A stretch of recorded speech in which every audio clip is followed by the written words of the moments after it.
Go ahead, Linda. Well, good morning and good afternoon, everybody of the Nishmat group. And I want to say it's my absolute joy to introduce Rebbitzin Miriam Krohn to you. And I want to say that, Miriam, it was lovely to see your voice. And I want to say that without being too presumptuous, I regard Miriam Krohn as a good friend of mine, and I always look to times that we have together. We've had wonderful times in South Africa and in New York, and I always value her advice. Miriam, I want to tell you that my sister Hazel, if you remember, she was in South Africa, she's also on this group. So I'd like to say that Miriam is an educationist par excellence in the formal sense of the word.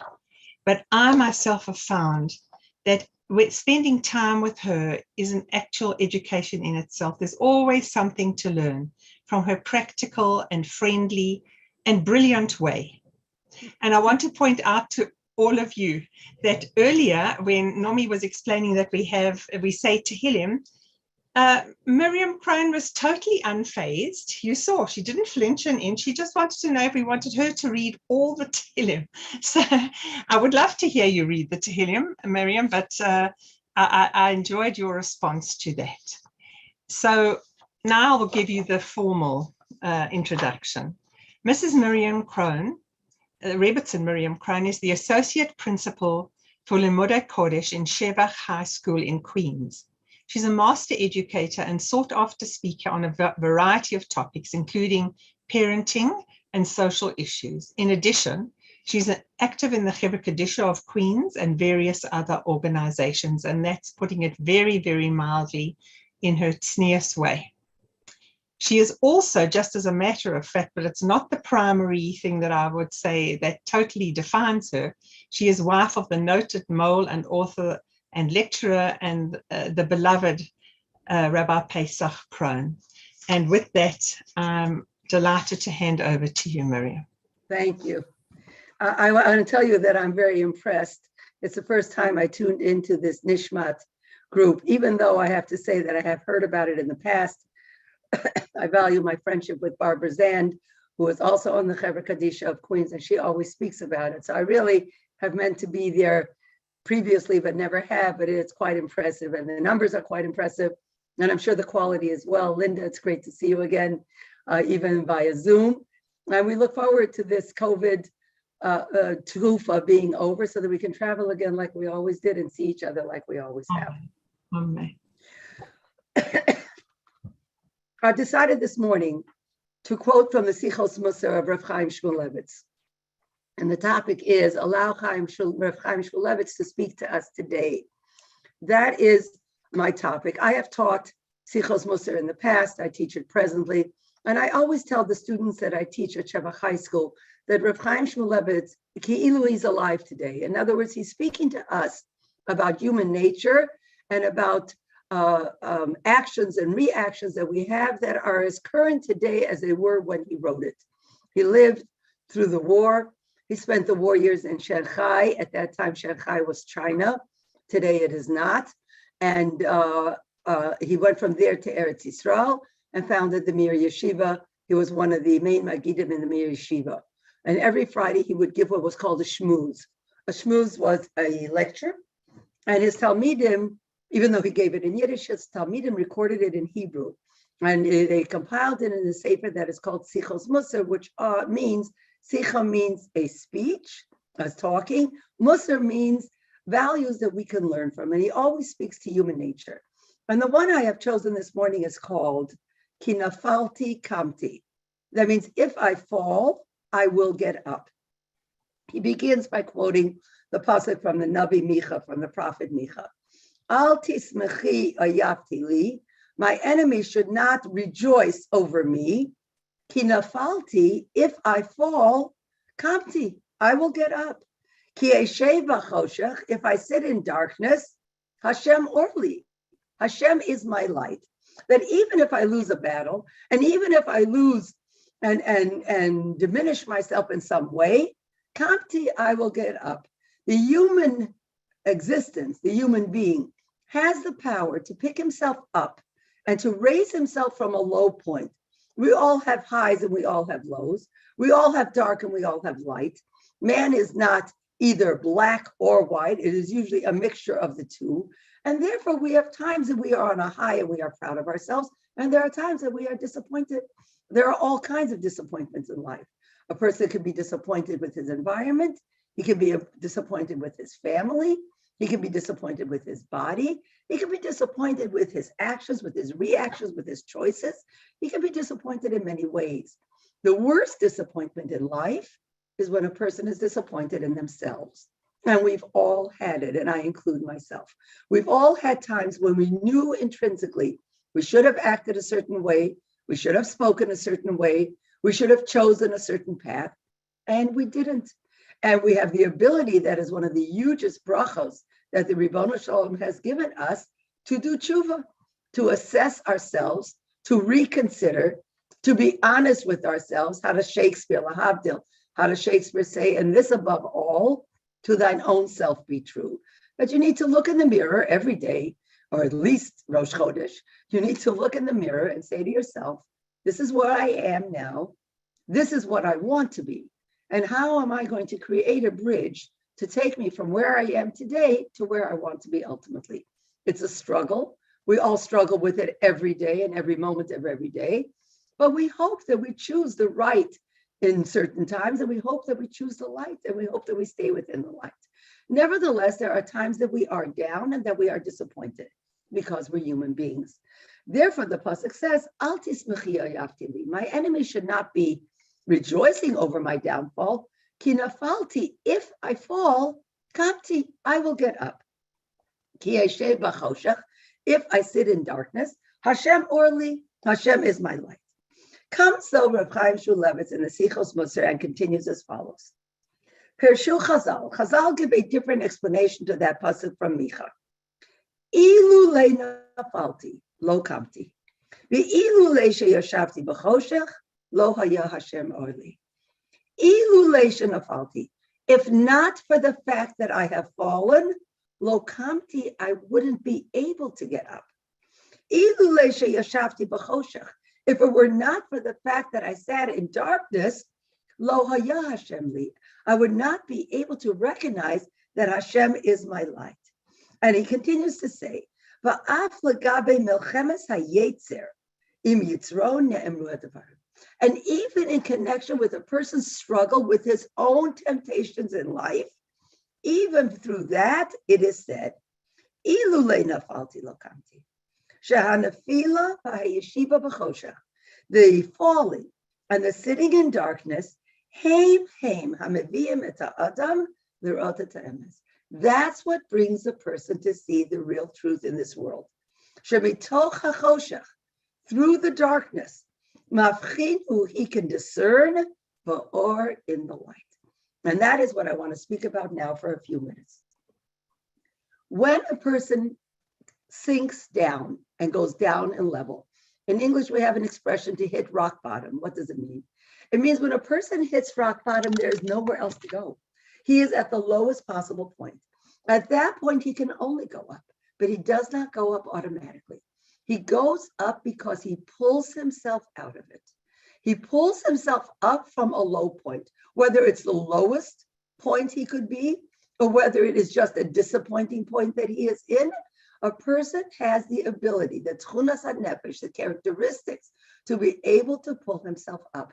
That's what we try to do. We try to lead our lives in such a way that even if we are disappointed in ourselves, even if we've gone down in level, we want to pull ourselves up out of that level.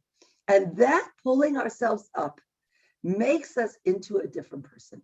You know, every morning we daven, we just heard now, Birchos HaShachar, we say, lowly de nisayon. Please, Hashem, do not put us into a category of being tested. We don't want to be tested.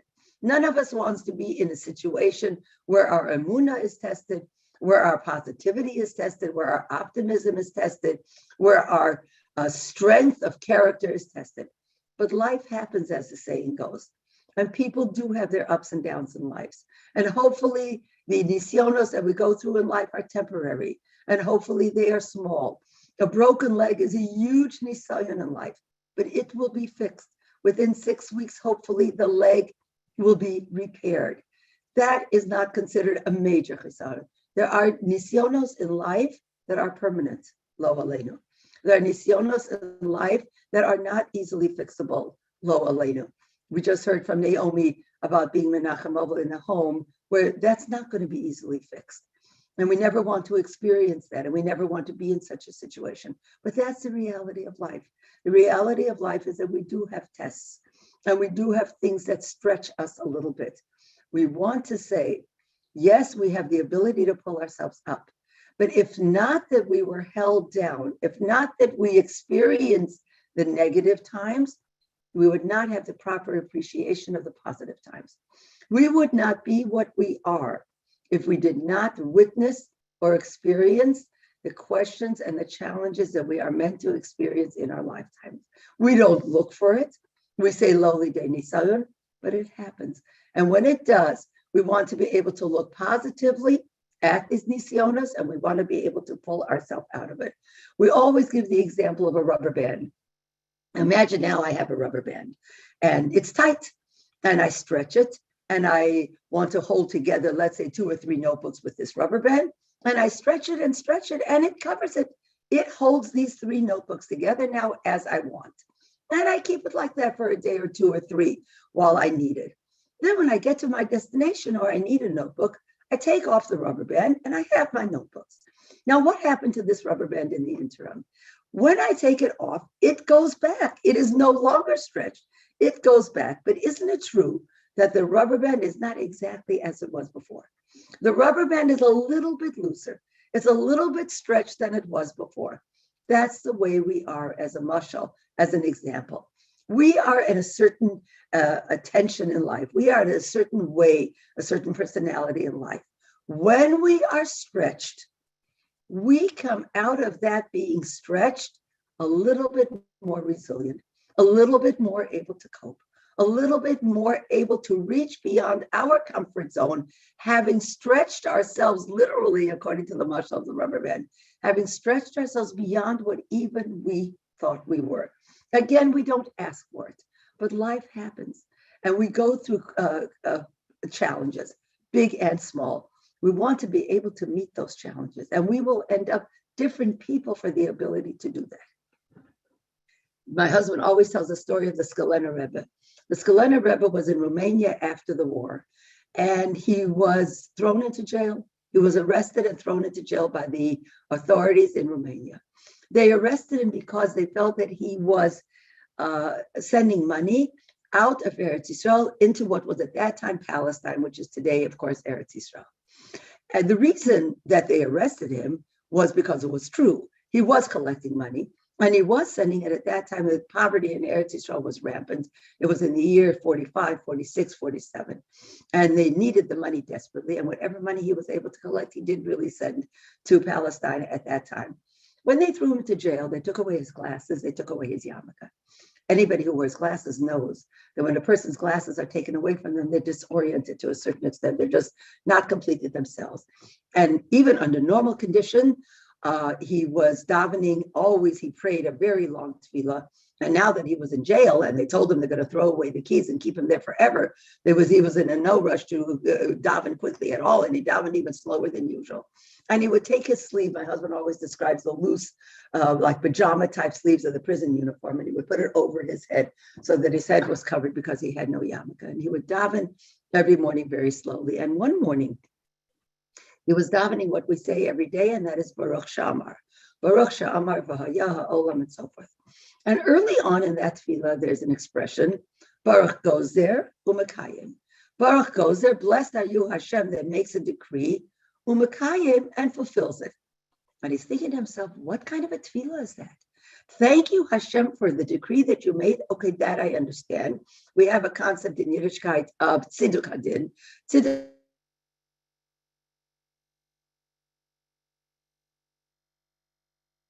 we accept that there are difficulties in this world, and we don't know how Hashem runs the world. Therefore, as a point of emunah and bitachon, I accept the point that the gezerah that is made on me at this time. But umekayim, I thank you, Hashem, for fulfilling that gezerah. I don't want to be saying that. I want to say, I accept Hashem, your gezerah, but please be rid of it. Please take away that gezerah. Please take away that challenge that I'm in at that time. I don't want to say, thank you, Hashem, for the gezerah, and thank you for fulfilling the gezerah. What am I saying? And he refused to continue to pray. He refused to continue to daven until he was able to come to some understanding of what does this mean. And he came to the understanding as follows. Baruch Gozer, I accept the gezerah, Hashem, that you made on me. Umakayim, please, Hashem, establish me. Allow me to be fulfilled. Allow me to survive that gezerah. Allow me to have the koach hanevesh, not umakayim as a gezerah, but umakayim osi. Thank you, Hashem, for the gezerah that you made. I accept that. Please, Hashem, give me the strength, give me the ability to survive that gezerah. Give me the emunah and the bitachon that is going to take me through that gezerah. And once he came to that realization, his tefillah was completely different. And I think it would be a nice thing to take on for ourselves as we daven every day. We accept, Hashem, the difficulties that we are going through, whether they're temporary or whether they're permanent, whether they're small, whether they're large, whether they're financial, whether they're medical, whether they're emotional, whether they're family gezeros and difficulties that we go through. And we all have something. My husband just recently heard an expression that every person is going through a challenge that you know nothing about. And of course, that's true. We don't hang out our dirty laundry. We don't discuss everything with everybody.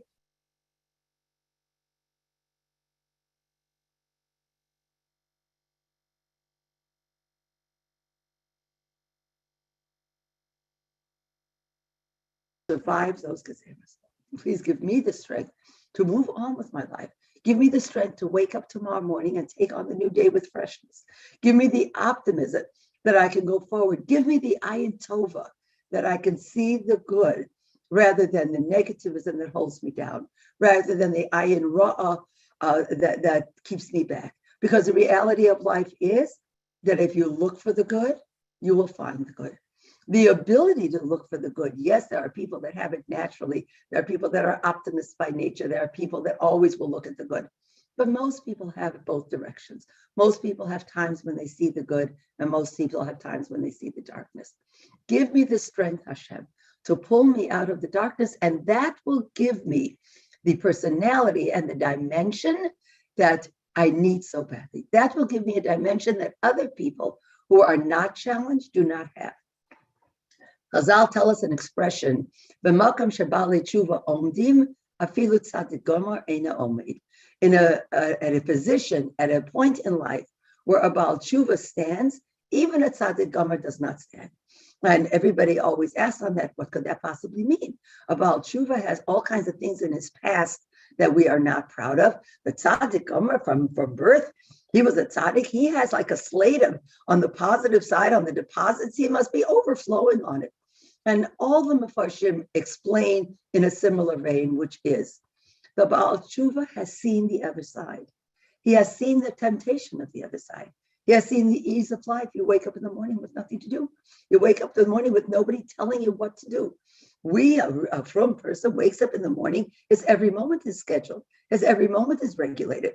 He washes negabasa. He davens moda'ani. He says brikos hashachar. He eats only that which is kosher. He fills his days with ruchnias. He reaches out to other people in chesed. He is guided by what he can say. He's guided by what he can wear. He's guided by what he can eat. He's guided every moment of the day. Now comes Tfilah Shachris. In the afternoon, we are bound by Mincha. Comes Ma'ariv, we are bound by Ma'ariv. And on. We are scheduled and regulated every moment of the day. The Baal Tshuva gave up that freedom and stands in a position that even a Tzaddik Gomer does not stand. Even a from birth person does not stand, because he reached inside himself and drew out the ability and the characteristics and the tchunos hanefesh, the strength to scale this barrier, to give up what he knew as freedom. Now we understand, every frum person understands that the real freedom, right? Ein lecha ben chorin ela misha oseh b'torah. Al tikra charus ela cherus. That the real freedom in the world is a person who knows what he must do, is a person who is guided by the positive mitzvahs that shape and form his life and give his life meaning. Every Baal Tshuva will tell you that the frum world is a much more beautiful and satisfying world. We just had at Shevach High School this last week. We brought in a speaker. He's a ger tzedek. Perhaps you've heard his name. His name is Avram Goldstein, and he comes from Puerto Rico.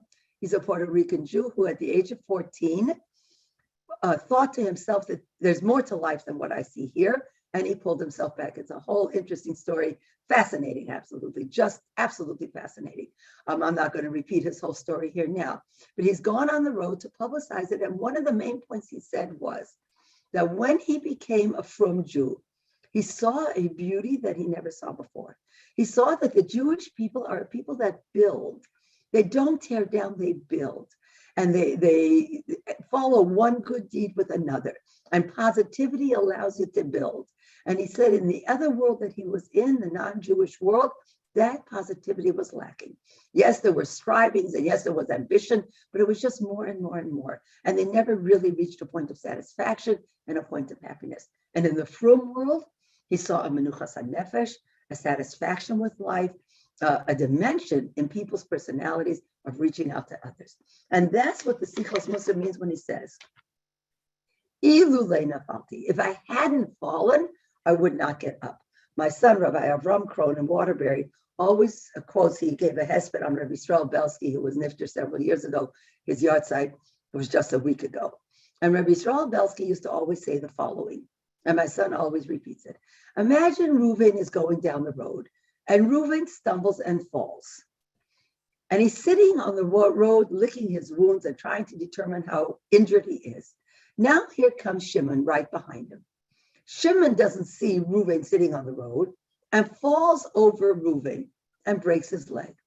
The question in halacha is, who is responsible for Shimon's broken leg?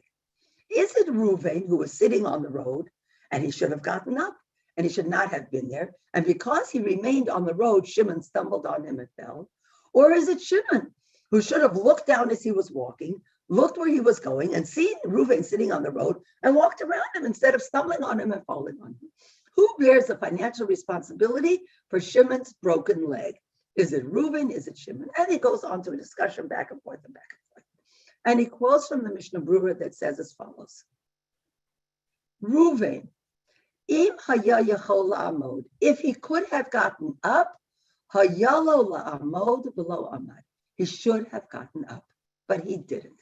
That means to say, if Reuven was really injured and couldn't get up without help, he had a broken leg, he couldn't move, he was in pain, he was sprawled out on the ground and was not able to move until somebody came and helped him up and took him to medical care, then we don't blame him. Then Shimon should have watched where he was going. But if Reuven could have gotten up, if he was just scraped, if he was just moderately injured, if only his pride was really injured sitting on the road, he should have gotten up. It is the responsibility of every person to pull themselves up from a down position. Sometimes we are waiting for inspiration from the outside, and we grab the inspiration. You see here, we are all on this morning for what? In order to grab the inspiration. That is our goal. We want to be inspired in the course of life. We listen to a good part. We read, we learn, we daven. We're waiting for inspiration. But your responsibility in life, our responsibility, I include myself, our responsibility in life is to look for that inspiration, to grab it, to take a few moments out, to say Tehillim for another person, to daven more slowly and with more meaning, to listen to a shir when we can, to watch other people that are greater than we are and grab inspiration for them. That is our job. That is our responsibility. We don't wait for somebody else to inspire us. We pick ourselves up from a down position. We look for that inspiration. That's our charge. And I think that's the message, that if we take that away from this morning, we will have gained something from it. And that's what I meant in the introduction when I said Rav Chaim Shmuelevitz is alive today. His statement is no less true today than it ever was. Our job is to pick ourselves up from disappointment, to raise ourselves up every day that we can, to search for the inspiration, just like Reuven should have gotten up. If he didn't, he's held responsible for it. If he can't, that's another thing. But even without hitting rock bottom, as we say, we always have ways in which we can grow. We always have more that we can demand from ourselves. We say in the Birchos HaShachar, which we just heard so beautifully, Lahavchin ben yom u'ben laila. Thank you, Hashem. Hanosei lasech bivina. He gives lasech as a rooster, but it's also explained as our hearts. He gives our hearts understanding. Lahavchin, to discern, to differentiate lahavchin ben yom u'ben laila, between day and night. On a simple manner, it means day and night. But more deeply, always yom is an expression of good, of light, of positive. Laila is always an expression of the negative, of the darkness, of the bad. We have the ability as human beings, and that's what separates human beings from the animal kingdom. We have the ability to discern, to separate, to differentiate between good and between bad. That's our job. Our job is to choose the good. Ubacharta b'chaim. Our job is to choose what is right. Our job is to inspire ourselves, to reach for inspiration, to pick up that inspiration and to search it out. And that's what it means, Baruch Gozer u'Mekayim, that Hashem it makes a gezerah and Mekayim and fulfills me in that gezerah. That's what it means. And then if we go back to the original statement, Ilu le'shenafalti lo kamti. If it wouldn't be that I was in a lower position, I would not have gotten up. And he ends his sikh, and I want to mention this as well, that human nature is to be to go through routine and to look at life routine. The human nature is that we love routine. We love getting up in the morning and knowing what our schedule is. We love to know when we need to leave, when we need to come back. We love to know where we need to go, when we need to go, what we need to do. But that routine can be our enemy as well. So we say, B'chol yom yiyu be'einecha kechadashim. Every day, the mitzvahs and what we do should be new to us, and we should take it on as a point of inspiration, as a point of challenge, as a newness that we come to the day with. We say that the word B'simcha shares the same letters as machshava, because it all takes place in the mind. Happiness is a state of mind. And that is the message that I leave you with today. We should not be tested. We say, Loli de nisayon. We don't want to be tested. However, Baruch Gozer, please Hashem. If I am tested, hopefully in small ways, give me the strength to pull myself up out of it. Give me the strength to come from the negative and reach the positive. You know, I don't know how many of you read Mishpacha magazine. Mishpacha magazine has an article in it this week about toxic positivity. That's a whole topic within itself. I'm not going to go into it. But they quote here from Rabbi Y.Y. Jacobs, and I want you to listen to this quote, how it sums up exactly what we spoke about just now. There's a tranquility, and that tranquility is when you touch infinity, when you stretch yourself to a point that you didn't know existed, when you get to the point of mi yodea, who knows why Hashem does what he does? In that moment, you reach a level of transcendence that wasn't available to you before you had that nisayon. We all have that strength, ladies. We all have the ability to take the negative and make it positive. We all have the ability to look for the good. We all have the ability to stretch ourselves, to reach, and to bring ourselves up from where we are today to reach where we want to be. My bracha to all of us is, we should concentrate on that. We should reach amongst ourselves. We should reach deep inside each and every one of ourselves in order to reach the point where the Ribono Shel Olam is proud of us. As it says in the Sefer Yeshaya, in the Navi Yeshaya, Maaseh Yadai, the workings of Hashem's hand, Lehispaer, to be proud of. That Hashem should be proud of us, that we should be proud of each other, and more than anything else, that we should be proud of ourselves. That's a bracha I give to you and to all of us. I include myself in it. Thank you for this opportunity. Linda, thank you for reaching out. And you should just have hatzlacha and continue to do everything that you do and be inspired on a regular basis. Amen. Amen. Beautiful. Thank you so much. That was Amen. beautiful. That was really beautiful. Thank you. Rebbitzin Krohn, Yes, could I share something with you? absolutely. So I just want to tell you that many years ago, your husband was writing he was doing a whole thing on chesed. He was writing for chesed. Yes. And he was in the midst of talking about being Menachem Avel, going into a home and being Menachem Avel. And I'm sharing something a little bit personal, but I remember I was reading it every day because I was actually bedridden. And no, it's fine. I was actually bedridden, and I had just lost my brother before that, and I was lying in bed, not being able to move because of my back. And I remember, going through this period of really feeling alone in this kufa that I was going through, and I wrote him something from this position that I was in. And I suggested something to him from where I was coming from where I was feeling. And I never, ever thought he would write me back, and he did. That's very nice. Yeah, it was really something. And I want to tell you, years later, he spoke. We did an initiative on thanking Hashem, and your son spoke, and Rabbi Krohn spoke, and I told him about it and how meaningful that was when he answered me back. And I just want to share that. I will with share you. that. I will definitely tell it to him. He Yeah. does try to get to his mail, but it's just not always possible. It was really unbelievable. It was really for somebody who's so busy. Yeah. And he was talking about the chesed, and you know what, Rebbetzin Krohn, he really lived that chesed, because when he answered, it was unbelievable. So I just want you to know Very that. nice. It was really Thank you. I something. will certainly share that with him. Thank you so much. And I hope you'll come back again, because Thank you for the opportunity. Linda was right. Thank you, Linda, for this. This was unbelievable. Thank you so much. It was incredible. Pleasure. Really Linda, incredible. we'll be in touch. Beautiful. Thank you. Thank you so much. Beautiful. Amazing. Amazing. Can you repeat Yes, that last, I don't know if it was a saying about my sin and his prayer. I just want to write it down. It was so Yes, beautiful. absolutely. It's a very beautiful pasuk. It's a whole nevuah in the Sefer Yeshaya.